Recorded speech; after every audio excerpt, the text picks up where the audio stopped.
Aujourd'hui, nous sommes le 21 deuxième mois 2021. Nous avons comme thème ce matin la fidélité envers Dieu. La fidélité est une caractéristique essentielle que Dieu recherche dans la vie de ceux qui le suivent. Et ceux qui le suivent, c'est bien nous.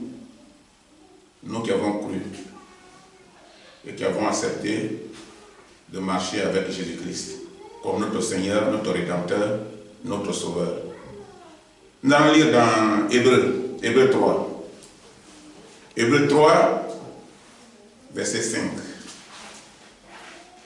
Hébreux, chapitre 3, verset 5. Dans Hébreux, chapitre 3, verset 5, la Bible dit: pour Moïse, il a été fidèle dans toute la maison de Dieu, comme serviteur, pour rendre témoignage de ce qu'il devait être annoncé. Et aujourd'hui, grâce à la fidélité de Moïse, nous voyons le pays qu'on appelle aujourd'hui Israël, la terre promise. Dieu a donné à Moïse la possibilité de conduire le peuple d'Israël. Et Moïse l'a fait fidèlement. Vous voyez que Moïse a été un exemple. Moïse et Aaron ont marché ensemble. Mais finalement, Aaron a eu des défauts. Et Moïse a travaillé de la manière que Dieu voudrait. Et il a été honoré. Dans ce passage, la Bible nous parle de Moïse. Voici un homme en exemple. Pour devenir un homme ou une femme en qui Dieu peut avoir pleinement confiance. Et l'exemple de Moïse doit nous servir. La Bible dit que Moïse a été fidèle dans la maison de Dieu toute sa vie. Et nous sommes ce matin conscients que si nous sommes fidèles, Dieu aussi sera avec nous comme il a été avec Moïse.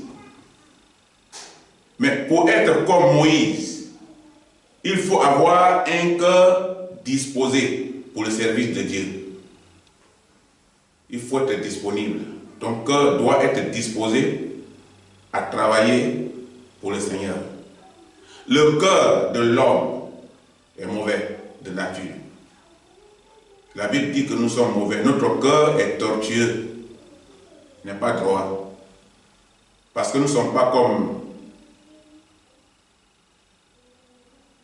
des gens que Dieu voudrait.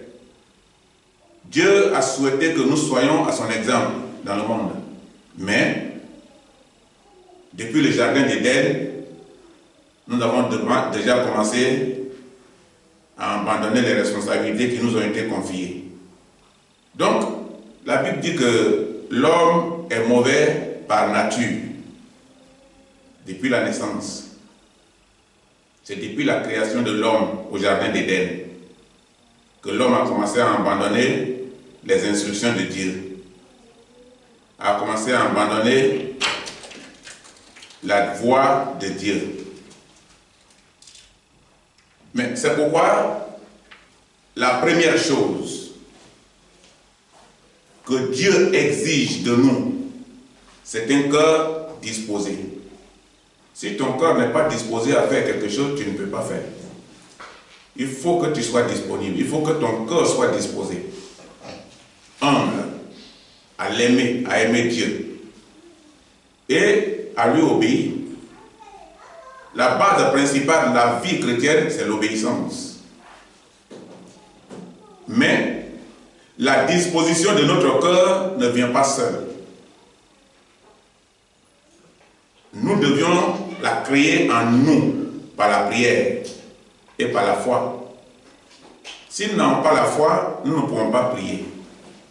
Vous voyez, ceux qui se sont confiés aux charlatans, qui se sont confiés aux féticheurs, ceux qui se sont confiés aux démons, ils croient. Et ils respectent les instructions qu'on leur donne. Et ils savent que le démon va lui répondre. Et le démon lui répond.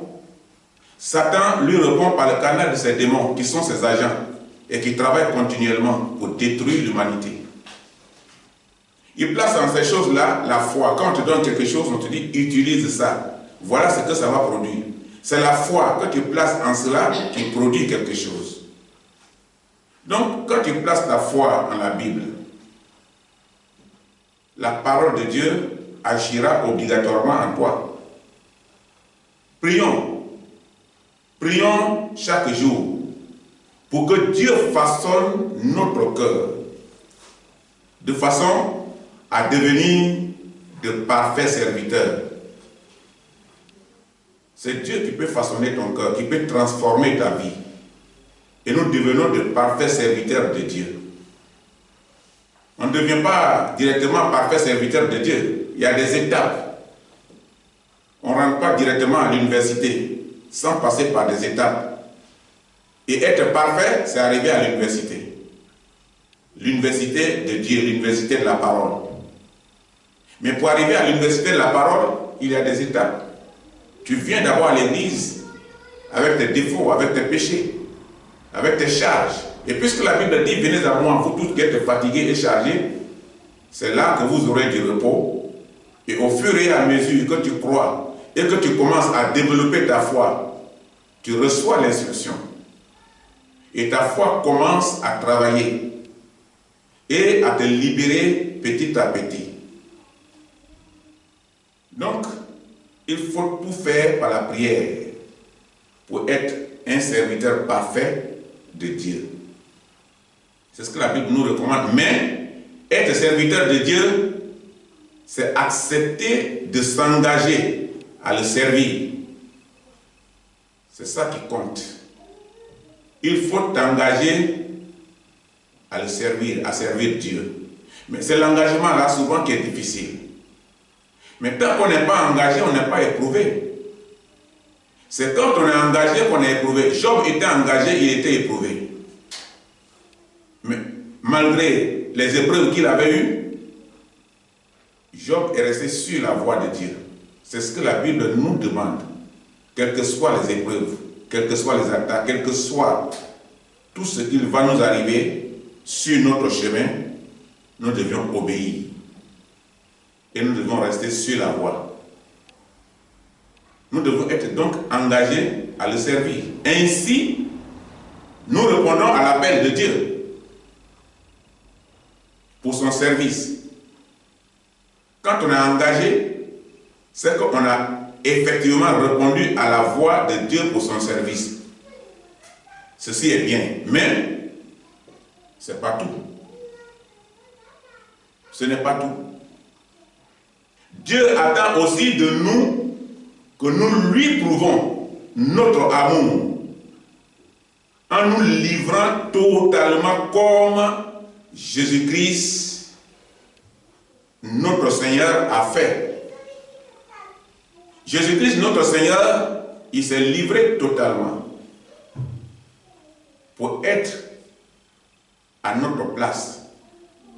Nous, en tant que pécheurs, il s'est livré pour notre vie, pour que nous ayons le salut.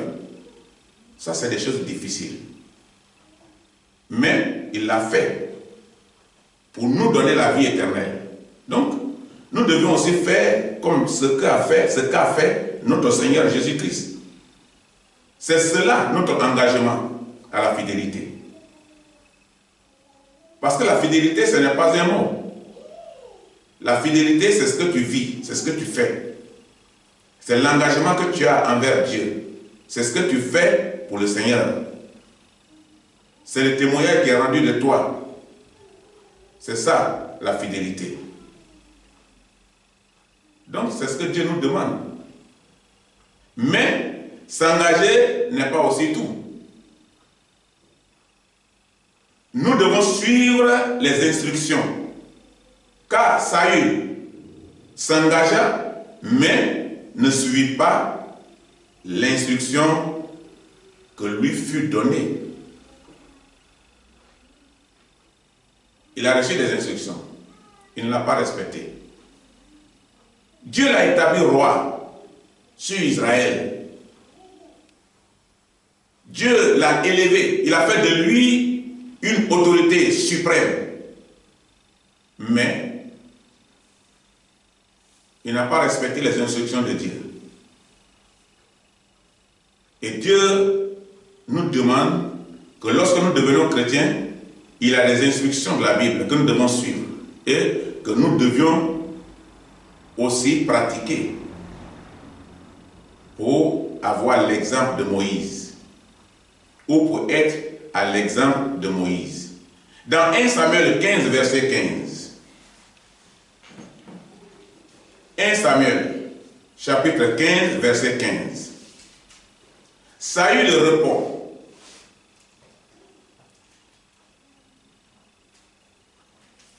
ils les ont amenés de chez les Amalécites parce que le peuple a épargné les meilleures brebis et les meilleurs bœufs afin de les sacrifier à l'Éternel, ton Dieu.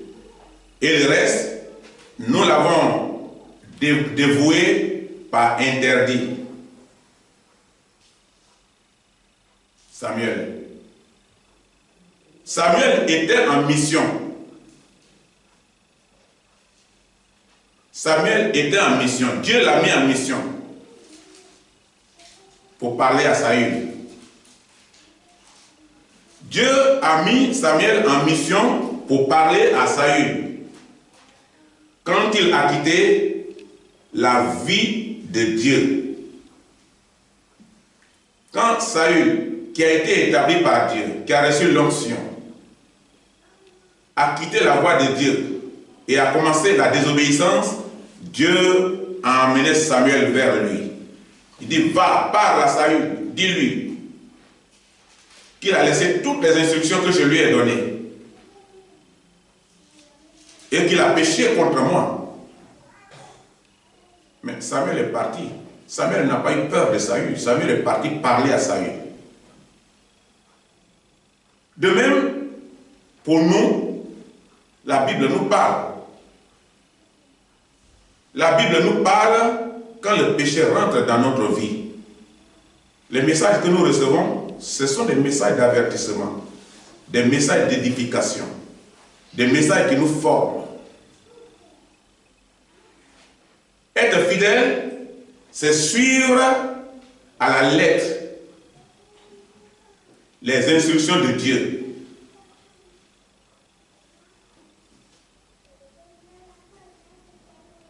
Les instructions que Dieu nous donne afin de combattre selon les règles de la Bible. Moïse,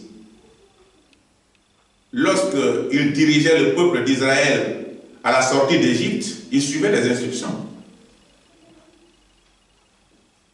Et il a eu un témoignage efficace.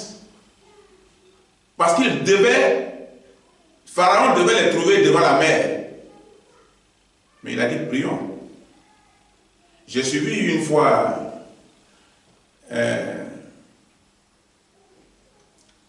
reportage sur Martin Luther King. Il était avec son équipe, ils étaient devant un pont. Et ils étaient nombreux. Et la police avait complètement barré le pont. Et ils ne devaient pas passer. Ils étaient tous armés. Et le bout de ces fusils était dirigé vers le docteur Martin Luther King et son équipe. Il n'a pas eu peur. Il leur a dit: asseyez-vous. On va prier. Ils se sont tous assis. Et les policiers étaient de l'autre côté. De nombreux policiers. Avec les bouts de fusil en leur direction. Parce qu'ils ont aussi reçu des instructions. Et leur instruction était: de quiconque bouge, vous la battez. Mais quand il a dit prions, ils ont prié. Quand ils ont fini de prier, il dit levez-vous. Allons-y vers la police. Au fur et à mesure qu'ils avançaient vers la police laissait la route libre. Ils sont tous passés. Mais celui qui dirigeait la police ce jour-là, il a été convoqué à la présidence. On lui a demandé, mais qu'est-ce qui s'est passé? Tu n'as pas reçu les instructions? Il dit, j'ai reçu les instructions. Il dit, mais pourquoi ceux-là sont passés? Il dit, moi-même, je ne sais pas. Je ne sais pas comment on a pu libérer la route pour qu'ils passent. C'est après qu'ils sont passés que nous sommes rendus compte que mais, on a laissé cela passer. Parce que ça ne dépendait pas d'eux. Ça ne dépendait pas d'eux. La Bible dit que quand on jette des gens avec des lions affamés, Dieu ferme la gueule des lions et ils sortent vivants. La Bible dit que quand on met des gens dans les fournaises de feu, le Seigneur éteint la chaleur. Le feu se voit, mais il n'y a pas de chaleur. Et les gens sortent vivants. La Bible dit que quand quelqu'un est mort, comme étant au temps de Lazare, Dieu le ressuscite. Malgré qu'il sentait déjà. Donc rien n'est impossible à Dieu. C'est pourquoi, sachant ça, Martin a dit, ce n'est pas question de force, asseyez-vous. Et la Bible nous recommande ça. Être dans la foi pour prier. C'est ce que la Bible nous recommande. Et c'est ça le bon combat. Combattre selon les règles. Il a combattu selon les règles. Il n'a pas fait d'histoire. Ils n'ont pas insulté la police. Ils n'ont rien fait de violent. Ils se sont assis, ils ont prié, ils se sont levés et ils se sont dirigés vers les fusils de la police. Au contraire, c'est la police qui les a laissés passer, qui a cédé le passage. Parce que Dieu, quand il se met au devant d'une situation, vous arriverez.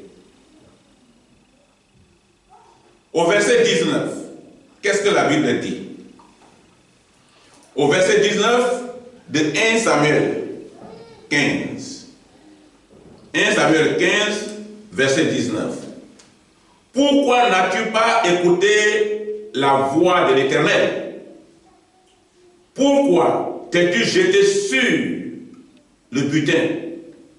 Et as-tu fait ce qui est mal aux yeux de l'Éternel? Voilà, c'est Samuel qui parle à Saül. C'est la mission qu'il a reçue. Ici, c'est Samuel qui parle à Saül. De même, pour nous qui sommes des disciples de Christ, la parole de Dieu nous avertit du danger de la désobéissance. Ici, Saül a désobéi à Dieu. Et il a fait ce qui n'est pas bien aux yeux de l'Éternel. Et Dieu a envoyé Samuel en mission pour parler à Saül. Les serviteurs de Dieu sont en mission pour nous parler. C'est le temps d'écouter. C'est le temps de rendre notre cœur disponible, de disposer nos cœurs. C'est le moment. Après la mort, on ne peut plus écouter la parole de Dieu. Puisque nous ne sommes plus là, notre cœur n'est plus disposé. Après l'arrivée de Christ, il serait trop tard. Il prendra ceux qui avaient le cœur disposé et ceux qui étaient disponibles. Après la mort, on ne peut plus rien changer. C'est le moment d'écouter l'évangile. Et c'est ce que Dieu a dit à Samuel, va parler à Saül. C'était le moment que Saül écoute pour sortir de la désobéissance. Et la parole de Dieu nous avertit, afin que nous aussi, nous écoutons la parole de Dieu pour sortir de la désobéissance, c'est-à-dire sortir du péché, pour faire le combat. Mais le combat, qu'est-ce que la Bible nous dit? Dans 2 Timothée 2, verset 5. 2 Timothée, chapitre 2, verset 5. Et l'athlète n'est pas couronné s'il n'a pas combattu suivant les règles. C'est ce que la Bible nous dit. Donc, dans chaque chose, tu peux avoir le prix après le combat, mais c'est quand tu gagnes le combat. Regardez le boxeur. Il est souvent boxé. Ses yeux même sont... le visage, on ne le reconnaît même plus. Souvent, il est blessé partout. Il reçoit plus de coups, mais quand il gagne, on l'appelle le vainqueur. Mais un vainqueur qui a traversé les difficultés. Souvent, quand nous sommes dans les épreuves, nous ne comprenons pas ça. On peut passer les épreuves, on peut traverser les épreuves. Ce sont nos parts de difficultés que Dieu nous donne pour avoir une couronne. Devenir chrétien n'est pas être libre devant Satan. On est libre devant Dieu. Devant Dieu, nous sommes libérés. Mais devant Satan, nous sommes accablés. Il ne va jamais nous laisser libres, étant dans ce monde. Donc, nous avons des problèmes. La Bible n'a pas dit que nous n'avons pas... Jésus a eu des problèmes avec le monde. Jésus a eu des problèmes avec Pilate. Jésus a eu des problèmes avec les chefs de la synagogue. Et nous sommes ses disciples. Et les problèmes sont là. Les difficultés sont là. Les épreuves sont là. Nous avons l'exemple de Job. La Bible dit qu'il a perdu la seule richesse qu'il avait, c'est-à-dire la santé. Il faisait de grands feux. Il enlevait le feu. Il s'asseyait dans la cendre. Parce que son corps ne supportait plus rien. Et souvent, c'est ce qui nous arrive. L'athlète, avant de recevoir la couronne, doit faire selon les règles. Il y a des fautes là-bas qu'on signale. Tu as sauté la ligne, tu as traversé la ligne, tu as mis ton pied sur la ligne avant de prendre le départ. Et il y a des points qu'on peut prendre pour éliminer. Quand Salomé était au cours primaire, elle a toujours été la première. Quand elle s'en va courir. Souvent, quand elle vient, Salomé, tu vas courir cette année encore. Il faut nous laisser la place. Ou bien il faut faire semblant de courir, comme ça, nous aussi on va gagner. Toujours, c'est toi qui gagnes. Parce qu'elle court selon les règles. Et elle gagne toujours. C'est la même chose dans la maison de Dieu. Dans le service de Dieu, il n'y a pas de raccourci. Il n'y a pas de raccourci à prendre. Souvent, on veut les raccourcis. C'est dans le charlatanisme qu'il y a les raccourcis. Va tuer un bœuf, va tuer un homme. Va envoyer une chair, envoie le sang. On va trouver une solution. Donc, les distances que tu devais parcourir pour arriver à ta réussite, on veut raccourcir ça pour que tu réussisses avant le temps. Mais la réussite est conditionnée. Mais dans la parole de Dieu, dans le service de Dieu, il n'y a pas de raccourci à prendre. Ni de compromis. La volonté de Dieu n'est pas négociable. Et nous devons y soumettre. C'est ce que nous devons faire. Nous devions nous y soumettre. Totalement. C'est ça, servir Dieu. Notre Seigneur Jésus-Christ nous a promis la couronne de vie. Il dit que nous serons couronnés. Il nous a promis la couronne, mais elle nous sera donnée, cette couronne nous sera donnée par rapport à notre combat. Celui qui n'a pas gagné, on ne lui donne pas la couronne. On donne la couronne à celui qui gagne. Quand quelqu'un va en guerre, c'est quand il gagne la guerre qu'on lui donne les galons. C'est quand quelqu'un gagne le combat qu'on lui donne la couronne. Les footballeurs, c'est quand une équipe gagne qu'on lui donne la coupe. On ne donne pas la coupe au perdant. Donc si tu as cédé de ton vivant sur terre face à Satan, que tu as perdu la vie, tu n'auras pas de couronne. C'est vrai, Jésus a promis la couronne. Mais la couronne sera donnée à quelqu'un qui a gagné, qui a supporté les épreuves, qui a supporté les tentations, qui a supporté tout ce que Satan a programmé sur son passage et qui a surmonté. Pour arriver à la victoire, il faut élaborer une stratégie. En guerre, il faut une stratégie pour gagner la guerre. En matière de football, c'est la même chose. L'entraîneur, il fait son classement par rapport à l'équipe adverse. Et si vous ne jouez pas ensemble, vous ne gagnez pas. Son classement est fait par rapport à ceux qui vont croiser demain. Et ceux-là aussi, connaissant cette équipe-là, cherchent d'autres stratégies pour les piéger. Donc il faut des stratégies. Quel que soit le domaine dans lequel nous souhaitons entreprendre, il faut une stratégie. Il faut adopter une stratégie efficace pour avoir des réussites. S'il n'y a pas de stratégie, il n'y a pas de réussite. Souvent on dit quelqu'un, ah lui là, il est vraiment intelligent, hein? Il n'étudie pas, hein? Et puis il réussit. C'est faux. C'est faux. Il a sa stratégie. Il a sa manière d'étudier. D'autres étudient à partir de 3 h du matin. D'autres étudient à partir de 2 h du matin, pendant qu'il n'y a plus de bruit. Et toi, tu penses que vous êtes les mêmes choses. D'autres, dès qu'il quitte à l'école, il dépose son cahier. Il finit d'abord avant de s'engager à d'autres choses. Donc, chacun a sa stratégie.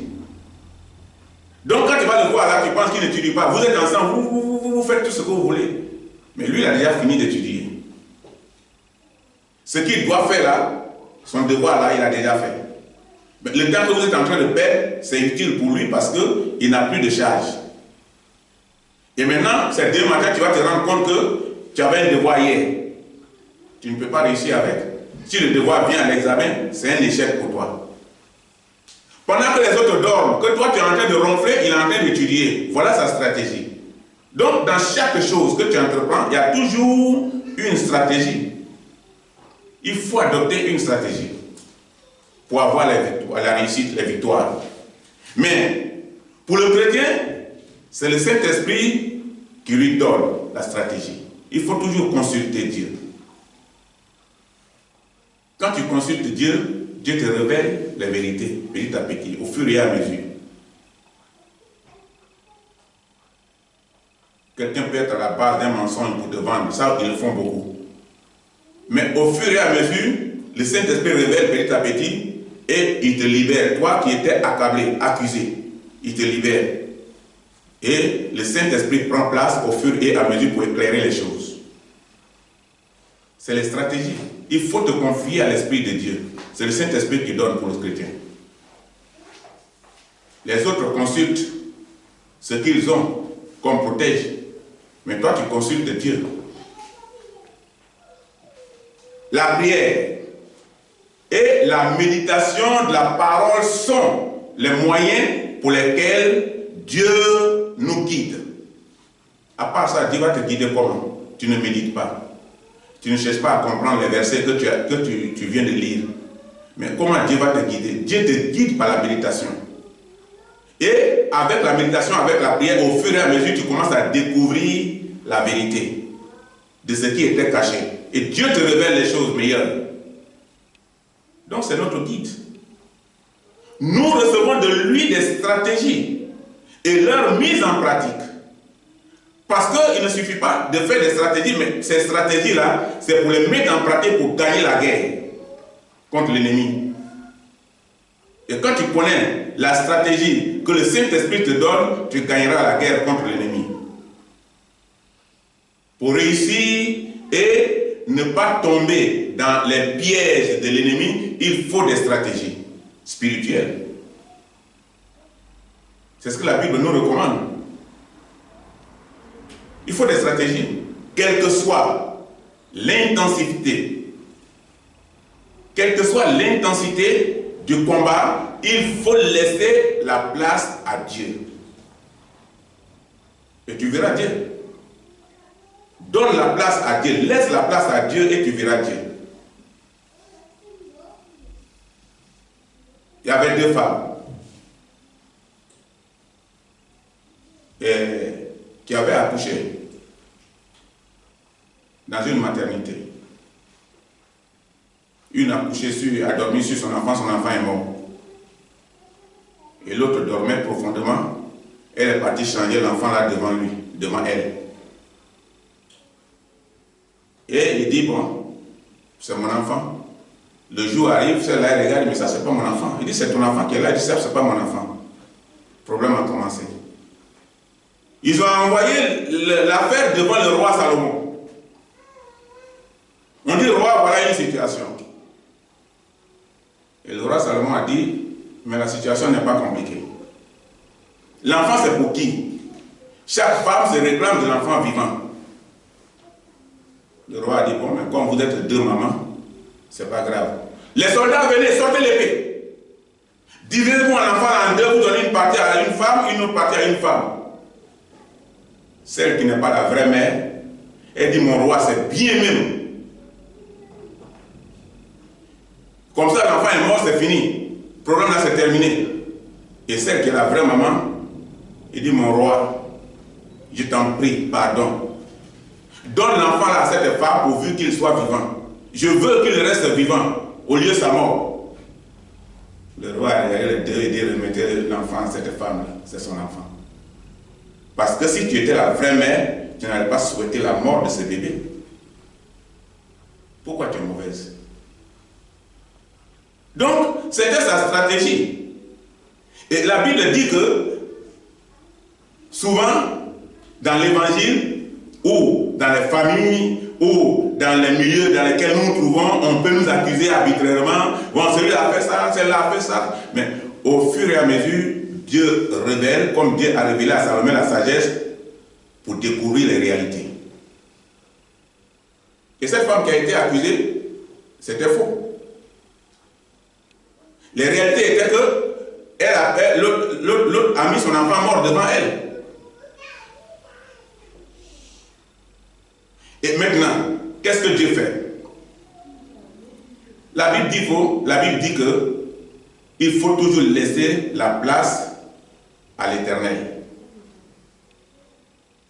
Quelle que soit l'intelligence et la force humaine dans le travail pour Dieu, il faut toujours laisser la place au surnaturel. Et tu verras.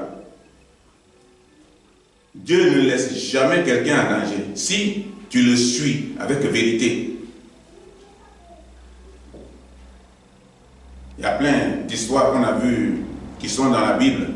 Des gens qui ont été accusés arbitrairement et on les a jetés même dans les fourneaux de feu. On dit ils n'ont qu'à mourir là-bas, c'est bon. Mais Dieu les a relevés pour prouver que c'est des mensonges. Et que la vérité était réelle, c'était là, qui était cachée. Et tous ceux qui étaient dans le complot du mensonge, le roi dit, allez, assassinez-moi ces gens-là. Enlevez-les de notre milieu. Souvent, c'est comme ça. Donc, chacun doit compter sur Dieu dans ses épreuves.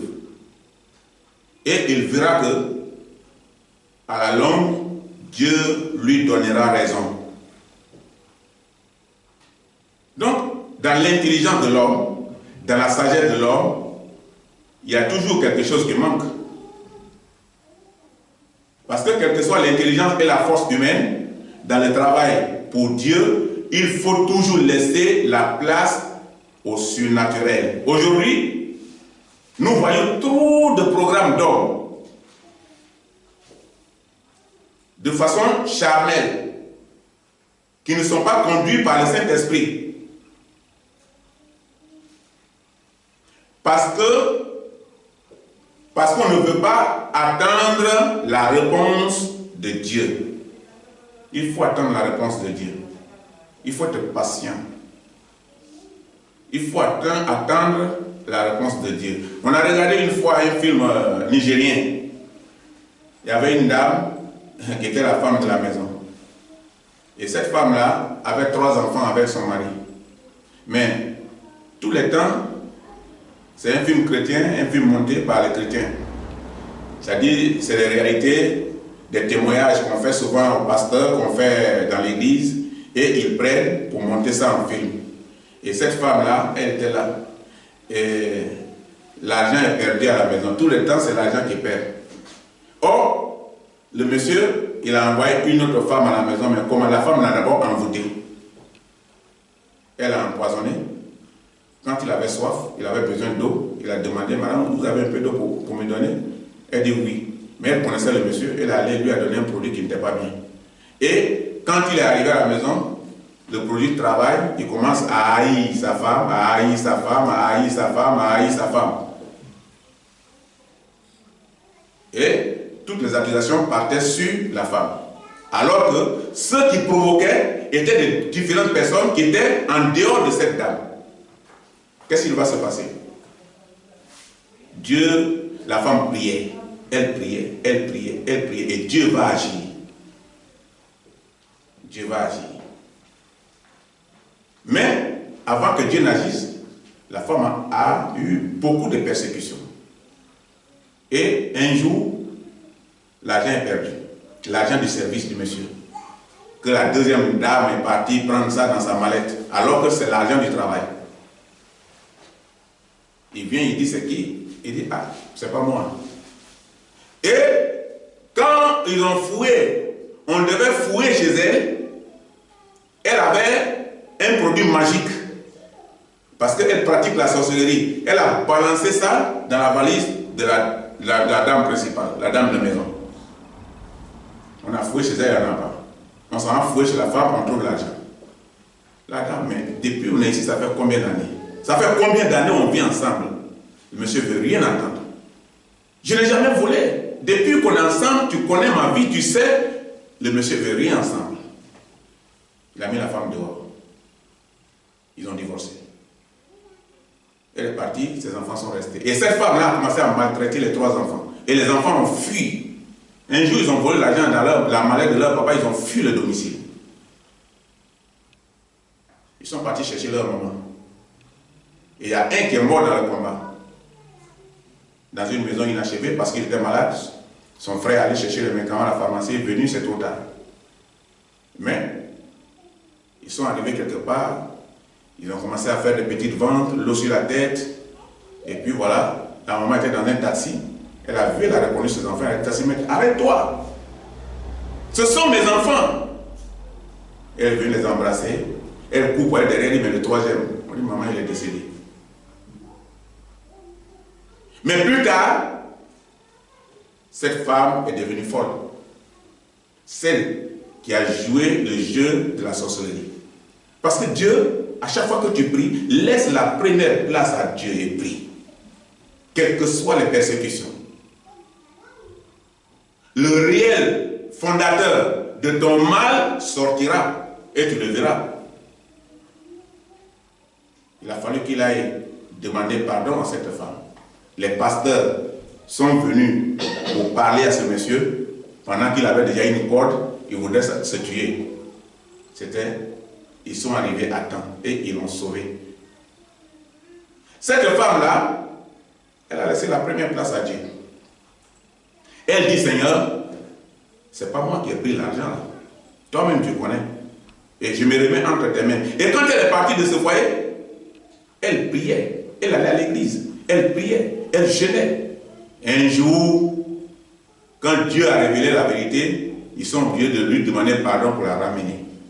Parce que les malfaiteurs sont connus. Il faut toujours laisser la première place à Dieu. C'est ce que la Bible nous recommande. Et aujourd'hui, on a beaucoup de programmes charnels qui ne sont pas conduits par le Saint-Esprit.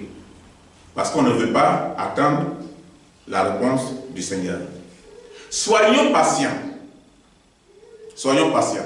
Car être patient et savoir attendre sont aussi des preuves de fidélité. Sont des preuves de fidélité. Malheureusement, nous sommes souvent impatients. On ne veut pas attendre. Et de ce fait, nous ratons bon de nombre de bénédictions. Parce que nous ne sommes pas patients. À l'hôpital, il faut être patient. Dans toute chose, il faut être patient. Il faut être patient. Il faut attendre la réponse de Dieu. Laisse la place au Seigneur. La première place. Et Dieu va agir. Mais nous ne sommes pas patients. Et nous ratons la bénédiction. Un cœur fidèle, c'est attendre patiemment les promesses de Dieu. C'est le cœur qui attend patiemment les promesses de Dieu. Quel que soit le temps que cela peut durer, il faut être patient. Pour parler de fidélité, il faut la discipline. Parce qu'il n'y a pas de fidélité sans discipline. Il faut être discipliné et attendre Dieu. Il faut être d'abord discipliné, avoir la discipline spirituelle et tu attends le Seigneur. Il n'y a pas de fidélité sans discipline. Et une vigilance. Il faut être vigilant. Voyez, Dieu révèle à ses serviteurs souvent beaucoup de choses qui sont cachées. Et ils sont patients, ils prennent les sujets, ils analysent, ils étudient.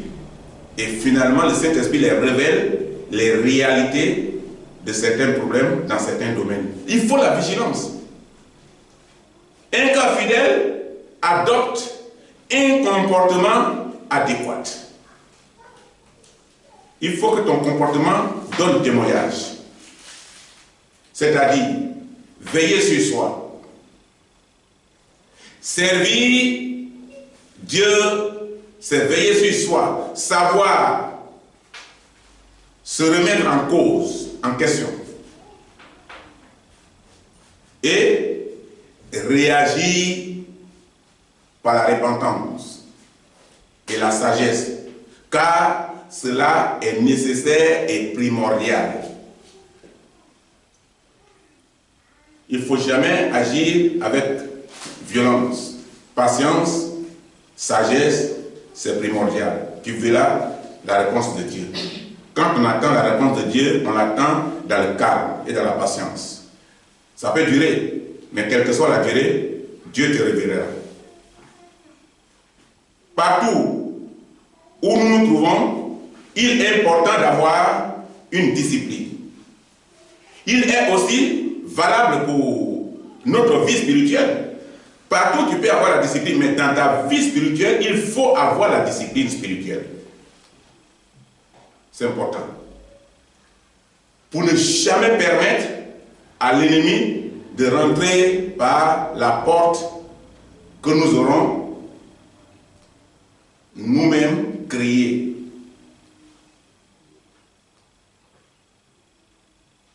Autour de nous, dans notre vie, ou dans notre famille, pour nous détruire. Souvent, c'est nous qui créons les portes. On ouvre des portes.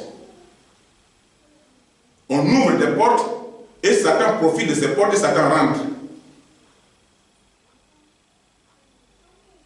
Et ça, c'est facile parfois. Parce que Joseph dit, Daniel dit, parce que Samuel dit, Moïse dit.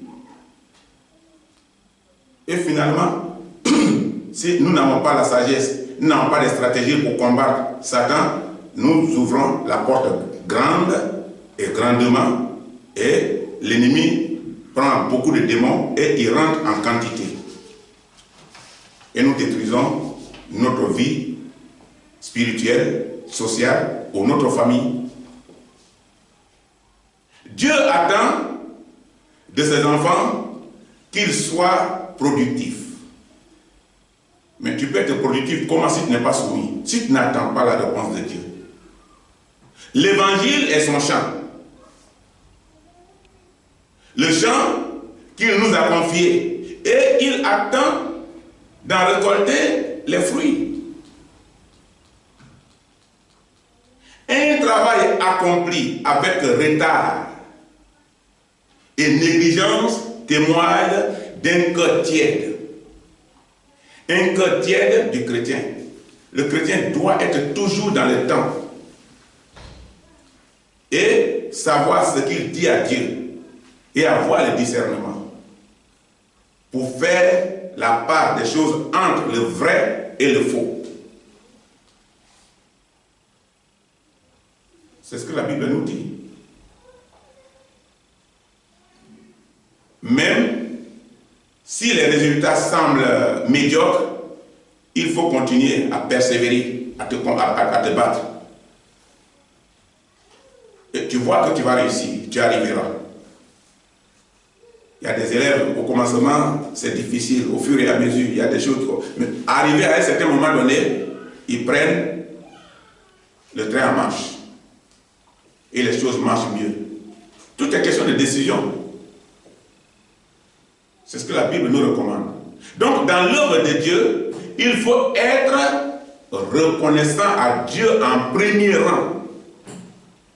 Et le reste là, il faut laisser à Dieu. Si tu es reconnaissant à Dieu, c'est Dieu qui te défend. Un homme ou une femme fidèle a un cœur reconnaissant et accepte tout dans la patience et dans l'amour de Dieu. Avec onction de grâce. C'est ainsi que le chrétien doit apprendre à dire merci à Dieu. En toute chose, Seigneur, merci. Je me remets entre tes mains, j'ai confiance. Je suis patient, je t'attends, j'attends ta réponse. Et faire preuve de gratitude envers des personnes qui nous aident à avancer dans la foi. Dans l'église, il y a des gens qui nous aident. Il y a des gens, souvent, quand on est confronté à un problème, on va vers eux, ils nous aident sérieusement. Parce qu'ils ont une expérience de la foi. Et nous venons de voir l'exemple de Moïse, qui est un exemple qui nous édifie, qui nous fortifie, et qui nous aide dans la foi. Comme il a été face à Pharaon et son armée. Généralement, quand nous travaillons pour quelqu'un, nous lui rendons compte. C'est ce que nous faisons quand on travaille dans une société. On a un rapport à faire. Donc nous lui rendons compte. Et dès que nous acceptons Christ dans notre vie comme notre maître, nous devons lui rendre compte aussi de nos activités.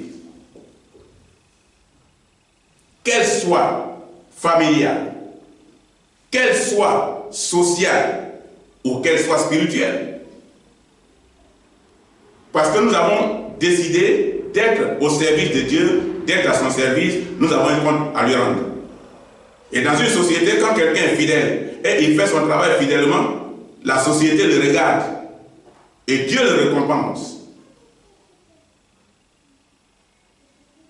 Et quand nous rendons compte à Dieu de tout ce que nous faisons, cela nous permet de rester humble et dépendant de lui.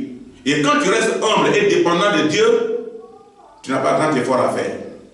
Donne-lui la place et Dieu va agir. Que ce soit dans les bons ou dans les mauvais moments, Dieu se tient toujours à nos côtés. Dans nos prières, demandons à Dieu de nous donner la possibilité d'être fidèles et d'être patients pour lui donner la première place et attendre sa réponse. Il sera à nos côtés, il nous aidera. Nous aussi, nous devons apprendre à rester fidèles à lui. Et nous allons nous arrêter là ce matin. Et en conclusion, c'est quand nous sommes fidèles que Dieu reconnaîtra en nous un désir sincère de le servir et de lui appartenir jusqu'à la fin de nos jours sur la terre. Ce matin, nous allons nous arrêter là. Et nous bénissons l'Éternel, restons la première place à Dieu, que Dieu nous bénisse.